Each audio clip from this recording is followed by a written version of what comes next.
Doctor Pandurang Khankhoje. गदर क्रांतीचे प्रणेते ते मेक्सिको सिटीतील जादूगाराचा प्रवास करणाऱ्या डॉक्टर पांडुरंग सदाशिव खानखोजे उर्फ भाऊ यांचं सारं आयुष्यच विस्मयकारक घटनांनी भरलेलं आहे. तात्या आजोबांच्या मांडीवर बसून लहानगे भाऊ सतत स्वातंत्र्य लढ्याविषयी कथा ऐकत असत. भाऊ हे आजोबांचे तसेच आईचेही लाडके होते. भाऊ प्राथमिक शाळेत जाऊ लागले तसे त्यांचे मंत्रमंडळही वाढू लागले. भाऊ व त्यांच्या साऱ्या मित्रांची माडीवर खोलीबंद दरवाजाआड बसून काहीतरी खलबत चालायची. इंग्रजांना व त्यांच्या सैन्याला कसं पळवून लावता येईल याचे डावपेच ते आखत असत. लहानपणापासूनच इंग्रज सरकारविरुद्धचा तीव्र असंतोष भाऊंच्या मनात होता. इंग्रजांना देशाबाहेर काढल्याशिवाय देशाची परिस्थिती सुधारणार नाही, म्हणून त्याविरुद्ध लढा द्यायचा असं भाऊंनी मनोमन ठरवलं. पुढे खेडोपाडी जिथे संधी मिळेल तिथे जाऊन भाऊ स्वदेशी चळवळ, भारतीय स्वातंत्र्य याविषयी भाषणं देत असत. स्वातंत्र्यासाठी कार्यरत असताना भाऊंनी शिक्षण योग्य प्रकारे पूर्ण करावं, लग्न करून संसार करावा असं त्यांच्या आईवडिलांना वाटत होतं. परंतु भाऊंचं मन वळवण्यात वडिलांना यश आलं नाही. स्वातंत्र्य लढ्यात सक्रिय सहभाग असणाऱ्या लोकमान्य टिळकांच्या भेटीसाठी भाऊ पुण्याला गेले. तेथे त्यांच्या सहवासात ते राहू लागले. त्यांच्या सहवासात राहणं हे भाऊंना मोठी पर्वणीच वाटत होते असे. भाऊंना रणशास्त्र शिकावं असं वाटत होतं. टिळकांनीही त्यांना अनुमती दर्शवली. इंग्रज सरकारच्या आधुनिक शस्त्रास्त्रांनी सज्ज अशा सैन्यांशी टक्कर द्यायची असेल तर परदेशी जाऊन आधुनिक लष्करी शिक्षण घ्यावं असा टिळकांनी त्यांना सल्ला दिला. सन 1906 साली लोकमान्य टिळकांच्या सांगण्यावरून त्यांनी मायदेश सोडला. अमेरिकेतील सान राफेल येथील लष्करी शिक्षण देणाऱ्या अकादमीत भाऊ दाखल झाले. शिस्तपालन, अभ्यासातील प्रगती, सर्व प्रकारच्या कामातील तत्परता, शरीर चापल्य पाहून अकादमीतील शिक्षक वर्ग भाऊंवर खुश होता. लष्करी शिक्षण घेत असताना कोणतीही उणीव राहू नये म्हणून ते प्रयत्नांची पराकाष्ठा करत होते.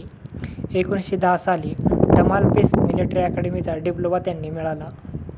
भारतीय बहुजन समाज शेतकऱ्यांचा आहे. शेती सुधारण्यावर त्यांनी खरी उन्नती व आर्थिक स्वातंत्र्य अवलंबून आहे. कृषक व श्रमजीवी एकत्र आले तर इंग्रजांना सहज देशातून घालवून देऊ शकतील असा त्यांना विश्वास होता. शेतीच्या निमित्तानं बहुजन समाजात क्रांतीचा प्रचार करता येईल अशा विचारानं त्यांनी कृषीशास्त्रात शिक्षण पूर्ण करायचं ठरवलं. वॉशिंग्टन स्टेट कृषी महाविद्यालयात त्यांनी पदव्युत्तर शिक्षणासाठी नाव नोंदवलं. 1913 साली त्यांनी मास्टर ऑफ सायन्स ही पदवी मिळवली. कृषी शिक्षण घेत असताना त्यांनी अमेरिकेत क्रांती केंद्र काढली. गदर उठावाच्या आखणीत ते आघाडीवर होते. लाला हलदर, पंडित काशीराम, विष्णू गणेश पिंगळे, वीरेंद्रनाथ चट्टोपाध्याय, भूपेंद्रनाथ दत्त हे क्रांतिकारक त्यांचे सहकारी होते. सशस्त्र लढा संघटित करण्यासाठी त्यांनी Japan, America, Canada, Iran, Moscow, Berlin अशी भ्रमंती केली आणि अपार साहस अंगावर घेतले. कृषीशास्त्रात डॉक्टरेट प्राप्त केल्यानंतर मेक्सिको येथील सरकारी कृषी विद्यालयात त्यांनी प्राध्यापकपदी नेमणूक झाली. त्यांच्या अध्यापनाचा लौकिक वाढत होता. जमीन आणि पीक या विषयात त्यांच्या शब्दाला मोल आलं. जेनेटिक्स या विषयात त्यांचा दबदबा वाढला. राष्ट्रीय प्रदर्शनात मिळालेल्या प्रथम पुरस्कारामुळे त्यांचा लौकिक अमेरिकेतील भारतीय विद्यार्थ्यांपर्यंत पोहोचला. अध्यापनाव्यतिरिक्त वेळेत त्यांनी त्यांच्या प्रयोगक्षेत्रात गावावर अभ्यास सुरू केला. त्या प्रयोगातून त्यांनी गावाचे विविध वाण तयार केले.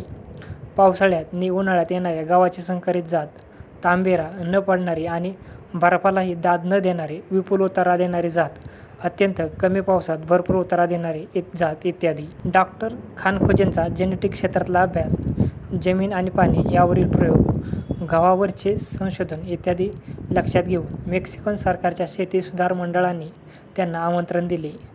संपूर्ण मेक्सिकोचा अभ्यास दौरा करावा, सर्व ठिकाणच्या कृषी संस्था, संशोधन केंद्र पाहावी, शेतकऱ्यांच्या भेटी घेऊन त्यांच्या अडचणी, अनुभव, विचार समजून घ्यावे, सुधारणा सुचवाव्या या कामगिरीवर डॉक्टर खानखोजेंची नेमणूक झाली. त्यांच्या दौऱ्याची मेक्सिकन सरकारने व्यवस्था केली. या दौऱ्यानंतर त्यांनी मेक्सिकन जनतेचे मुख्य अन्न असलेल्या मकाची पैदास दर्जा वाढवण्याच्या दृष्टीने संशोधनाला सुरुवात केली. मेक्सिकोतील तेओ सिंतले ही निरुपयोगी वनस्पती आणि मका यांचे संकर करून त्यांनी तेओ मका ही मक्याची नवीन संकरित जात निर्माण केली. एकेका मक्याच्या ताटावर 30-30 कणसे डाळिंबाप्रमाणे संपूर्णपणे भरलेली. अमेरिकेत यशस्वी झालेल्या मक्यासंदर्भात प्रयोग त्यांनी मेक्सिकोत राबवले. त्यामुळे मेक्सिकोत मक्याची लागवड आणि पैदास उत्तमरित्या वाढली. मेक्सिकन सरकारने 1930 सालच्या राष्ट्रीयदृष्ट्या महत्त्वाचा ठरवणारा आणि संशोधनासाठी असणारा पुरस्कार देऊन डॉक्टर खानगोजेंचा गौरव केला. गहू, मक्यानंतर त्यांनी तूर, चवळी यांचे विविध वाण तयार केले. सोयाबीनची लागवड करण्यास शेतकऱ्यांना प्रोत्साहन केले. त्यांनी शेवग्यावरही संशोधन केले.